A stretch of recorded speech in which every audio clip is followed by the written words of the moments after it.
Hey, hi everyone. Thank y'all for joining our beef brunch news update for Tuesday, March 7th. It's nice for me to be back with y'all after a few months being off, but I know as they mentioned last time, it's kind of sad to not see Jason's face on here today. His first one, or our first one without him. So we'll try to do it justice for everyone, but we're going to go ahead and kick it off. Vince, if you'll do our Central and South Louisiana update, please. Sure, no problem. Yeah, it's for the last 10 to 14 days has been summer-like weather. We're certainly in a sea of yellow right now with the buttercups are out. Man, it seems like the weeds grow when other things won't. But we're seeing some pastures wanting to get greened up underneath all the sea of yellow. Had a couple of calls this morning. Uh, Producers wanting to know how to treat their fertility issues or get some jump start on some of our warm season grasses, which it's not uncommon for us to have another cool snap moving forward here between now and Easter. So quite a bit of fertilizer going out on pastures. It just happened to be this guy was one of the local reps for one of the basic companies, and fertilizer prices are somewhat down. So it's going to be a little more palatable for our cattle producers to go out and get some summer pastures fertilized, and also wheat hay fields fertilized, and for hopefully we get an early start and get plenty of hay made, and maybe hold on to a little more than we let go early last year. With that being said, because I think that's where most of our shortage came in. We had quite a few folks sent hay to more drought-stricken areas than we were for Central and South Louisiana, and it came back to bite us in the rear end towards the tail end of our hay winter feeding period. So, most producers are out of hay at this point in time. What hay can be found is very scarce and very poor quality. So, I think Ashley will probably mention the markets, but sure seems to be a somewhat of a uptick in the markets as far as feeder calves. Had one producer call me in all last week. He had some problem calves that were getting out of a pasture to eat ryegrass and clover through the fences. Like I said, it seems like it grows where it don't need to at times, but those calves were getting out, and he was very well shocked when he brought them to the local market. And those calves were 4 weights that brought upwards of 4.25 to 4.30 a pound. So he was happy with his $1,000 check per head, I can guarantee you. So with that being said, hopefully that trend continues. Maybe we see some falling prices in fertilizer and fuel, which fuel has been trending downward as well. So that'll make it a little bit easier to get out and do some maintenance work and get those hay fields prepared for what we got coming. Hopefully, the weather pattern we've been having with no rain in the last 14 days, hopefully that's not a trend that we experienced through the spring and summer, which it was last year. It got dry about this time and stayed dry until May, and that was not a very good situation moving forward.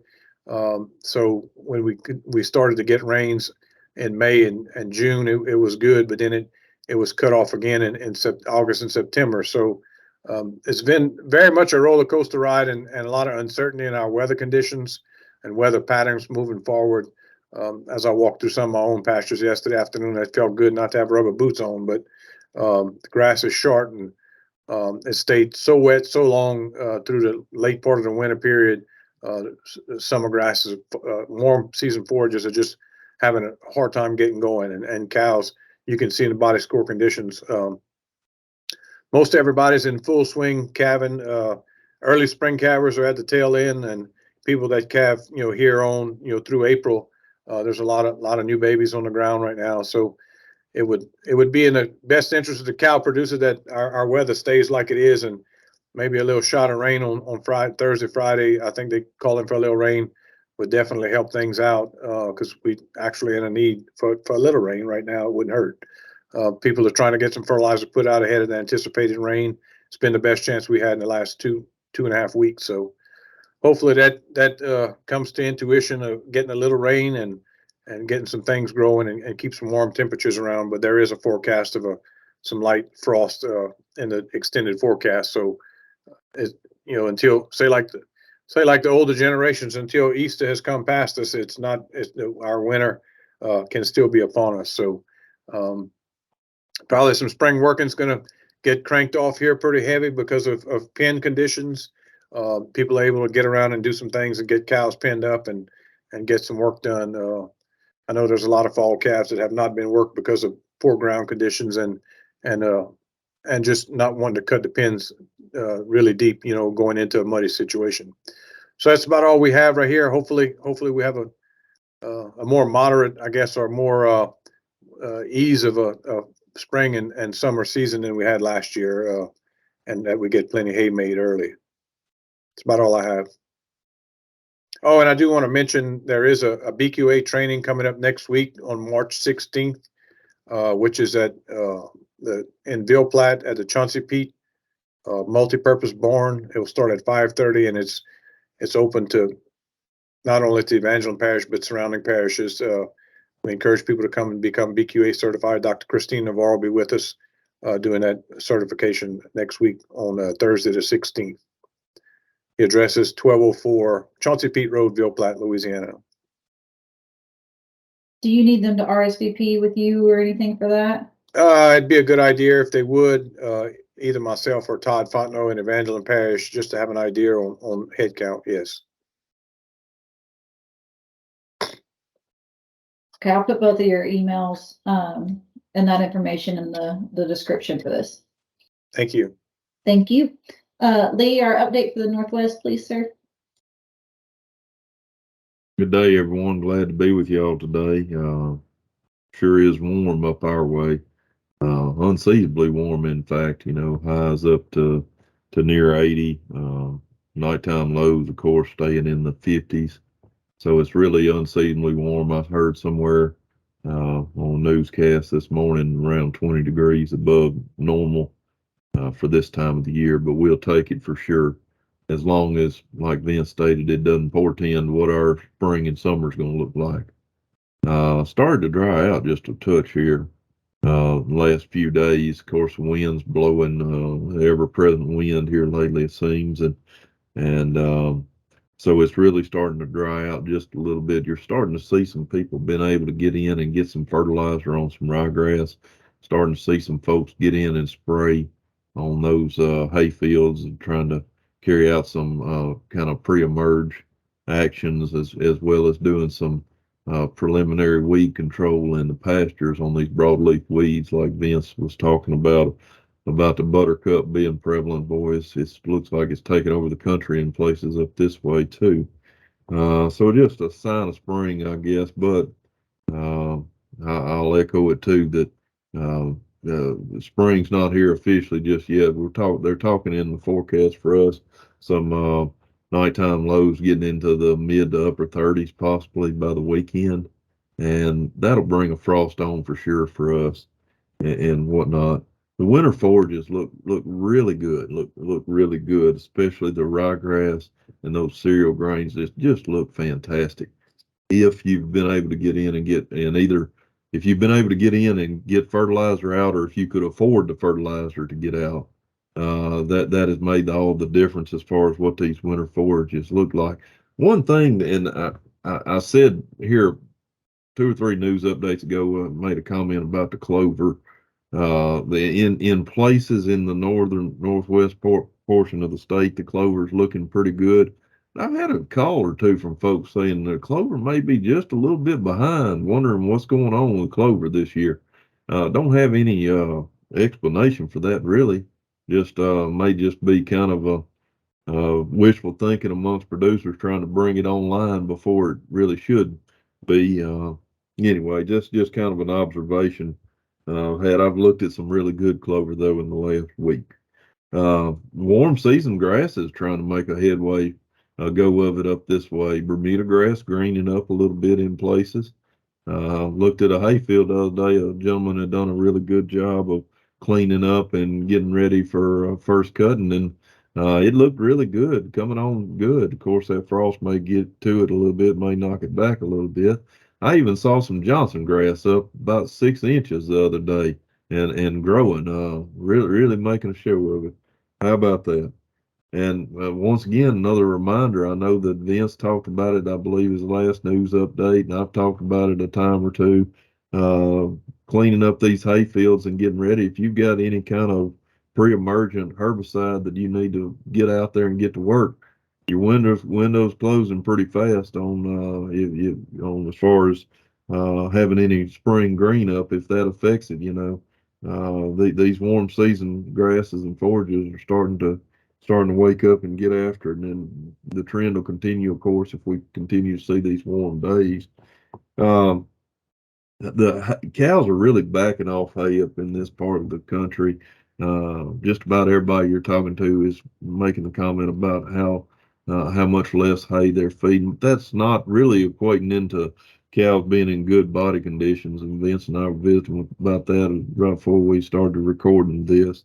Kind of a tough time of the year whenever these cows are transitioning. Some of these spring forages start to come online, and I can speak from personal opinion, personal experience.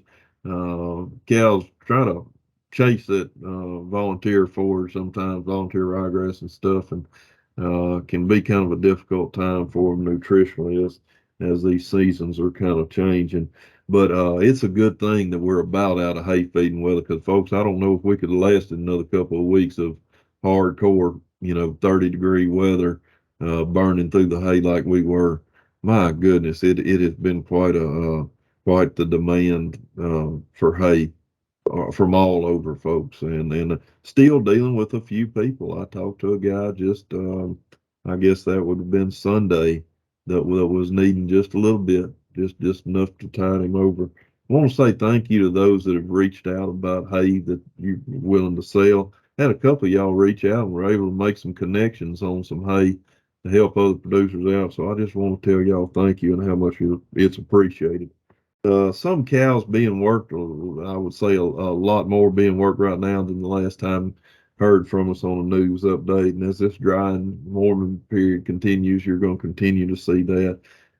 These fall born calves, along with their mothers, are getting worked. And of course, got some folks with bulls on their minds, and then they're getting some bulls worked in preparation for a spring breeding season. Spring calving is rocking right along. I would say up this way, most folks would probably at their midpoint on spring calving if I had to make a guess of it. And there's if anybody has cattle that are at a marketable weight right now, I guarantee you they're being marketed. These prices are phenomenal, to say the least, and that's on all classes of cattle. Really hadn't had somebody asked me the other day about what I viewed as a bargain out there in the market right now, and I don't see a lot of bargains. The only kind of bargains I see potentially are on some heavier cattle. When I say heavy, I'm talking about feeder weight or above, getting on up to some 750, 800-pound cattle.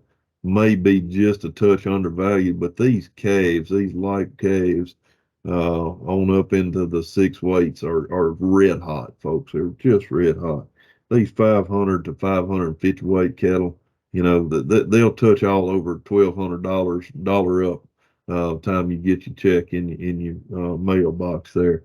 And those are pretty good prices, but I always keep coming back to the fact that, we've seen prices like this before, and boy, they're really good, and we really appreciate them.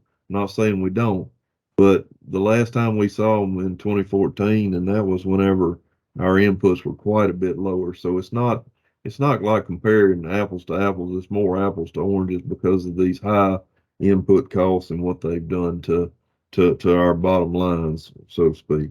Real quick, just want to mention we started our Master Cattleman class in Ruston last week. Got a really good group of folks from throughout north central, northern Louisiana. Really look forward to enjoy getting to know these producers and hearing from them over the course of the Master Cattleman class. Our next class is reproduction, and I think Ashley's going to come in and teach for us on that. So we're looking forward to that. Reminder, our AI class is going to be at the Hill Farm Research Station. It's going to be April the 12th through the 14th. The registration form and the flyer are out there right now. If you need it, contact one of us. We'll get you the needed information. can't stress this enough, folks. If you're interested in AI and want to come learn it with us, please call and get in on this, because we fill up about every time on this event, and where the spacing is certainly limited, and we don't want to leave you out if you want to get in and learn this. So please contact one of us on that. Final thing is, we've kind of got our date set for our Northwest Region Beef and Forage Field Day, and I'll go on and announce it right now, even though it won't be coming up until April the 27th at the Hill Farm Station. We rotate between the Red River and the Hill Farm as far as that field day goes, and this year is going to be at the Hill Farm Station on April the 27th, and we'll have more information, including a flyer, list of speakers, and so on and so forth, coming up soon. With that, Ashley, that's all I've got. All right, thank you. As far as the Northeast region goes, they're really not a whole lot to tag on. Basically just reiterating everything that Vince and Lee have said in terms of forage and pasture conditions. To add on to just a couple of things. So both of them mentioned hay, mentioned calving and getting ready for the breeding season. And so just a reminder, now is the time as you're going through calving and everything and getting those cows ready, check the body conditions. Both guys have mentioned it, and I was looking at some cows last week, same thing, a little bit, same thing we've always done in terms of nutrition and all that, but still maybe a little bit thinner than we'd like to see. And so now is the time to have that hay checked if you're feeding older hay and kind of reaching into those reserves some. If you haven't already tested it, get some rations on them. Make sure you've got enough condition on those females before you start getting ready to put the bull out with them or to AI them, because it takes time to get condition on those cows. If you have questions on the body condition scores or anything like that, we've got a good handout on our website, and if you need it, just reach out to one of us. We always tell you to get a neighbor, get somebody out there to look at your cows and see what they think in terms of body condition and help you score them to get kind of an unbiased opinion on those. Looking at my notes real quick. I was at a field day this past Saturday down in Lockport that went really, really well. We had beautiful weather for it. It was nice. For me, it was nice my first week back to be outside in some sunny weather. And so I want to give hands off to Randy Toops for putting on a nice field day down there for us. And thank you to the guys that hosted that. Events coming up, we've got quite a few. Lee touched on some of them, but really no big order here. We'd mentioned our beginner cattleman program a couple of times, or I say the guys mentioned that, and we've advertised it. That kicks off on Friday, March 17th. Registration has officially been closed, but I do have a few spots left in that beginner cattleman program if you're interested in it. So it's targeted at people interested in starting with cattle or those that have been in the industry for 10 years or less. We don't exclude you. If you've been in the industry for 20 years or whatever it is, you're welcome to join us. But we've got information on that online. Again, a couple of spots still open, so I'll link all of that in our video and podcast descriptions. Our webinar for this month will be another pre-recorded video like ours in January and February have been. I've got a meeting that day, and so I won't be able to host anything live. We're looking at probably putting together some videos that we had on some facilities and handling that we did at the Hill Farm. I'm going to combine those videos. I haven't told Lee yet, but there's some videos that Lee and Jason have done on cattle handling and cattle facilities. We put all those together in a webinar for you so you can watch through those. That'll get launched on March 14th, and so we'll send all of that out. So that's next Tuesday, March 14th, that'll go out. Hopefully in April, we'll kick back off with our live webinars again, and I'll get you that calendar and some of those topics as we get those scheduled. Lee did mention our AI class. You can reach out to either one of us for that. As he said, April 12th through 14th. I don't remember what times we said, Lee. It's during the day. So Wednesday and Thursday, we'll kick off at 10. We'll go from 10 to 5, and then Friday, we'll go from 9 to 4. You mentioned the Northwest Beef and Forage Field Day, so go ahead and block off April 27th on your calendar for that at the Hill Farm. And then Bradley Pousson and Jimmy Moe are hosting a Southwest Master Cattleman program or a Master Cattleman program in the Southwest area. That is going to kick off on May 4th, so they currently have registration going for that. So it is going to alternate at different locations in the Lake Charles and Jennings area. I'll put their information in the description. I'm also going to update the website to have their flyer and the registration form soon. So May 4th through July 13th on Thursday nights from 6 to 9. You'll be able to do that if you're down in that particular area. I think that's all that I have. I'll put the information for Vince's BQA in there as far as our events go, and then just a short little update. So I know both Vince and Lee mentioned some of the markets. I'm pulling this from Cattle Facts. I did not have time to go through and do the detailed report that Jason normally does. He's a lot faster at it than I am. So for market highlights, this is again coming from Cattle Facts for the week ending of March 3rd. The fed cattle, we had moderate to active volumes, traded up north at 165 live and then 262 to 265 dressed, which is about $1 higher for live and $2 to $3 higher in dressed. Box beef choice cutout moved 59 cents a hundredweight higher, while the select increased $1.71 a hundredweight. Feeder cattle were mostly steady to $5 higher. Calves mostly $2 to $8 higher through most regions, but some were $10 or more higher. Market cows $1 to $5 higher, and then corn finished 5 cents lower for the week. So again, that was last week, March 3rd. I believe, unless y'all have anything else to add, that's going to wrap us up for today. Y'all good? Okay, we'll be back with y'all again in a couple of weeks.